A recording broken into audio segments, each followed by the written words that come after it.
நம்ம பார்க்க போகிறது என்னன்னா தக்காளி சோறு. வாங்க பார்க்கலாம். ஒரு வானல் எடுத்துக்கோங்க. இதில் நம்ம கடுகு ஆயில் போட்டுக்கலாம். கொஞ்சமாக நம்ம கடுகு சேர்த்துக்கலாம். கொஞ்சமாக நம்ம ஜீரகம் சேர்த்துக்கலாம். கொஞ்சமாக கடலைப்பருப்பு சேர்த்துக்கோங்க. கொஞ்சமாக பெருங்காயம் சேர்த்து மிக்ஸ் பண்ணிக்கோங்க. 2-3 மிளகா உடச்சி போட்டுக்கோங்க. அப்புறம் இதை நம்ம மிக்ஸ் பண்ணிக்கலாம். 2 பிக் சைஸ் கட் பண்ண தக்காளியை நம்ம இதில் சேர்த்துக்கலாம். அப்புறம் இதை நம்ம வதக்கிக்கலாம்.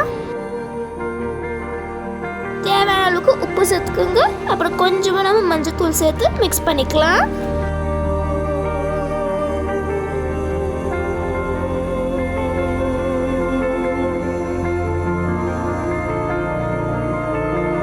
இப்போ மிக்ஸ் பண்ண பிறகு நம்ம வச்சிருக்க ரைஸை இதில் போட்டு இதை நம்ம மிக்ஸ் பண்ணிடலாம்.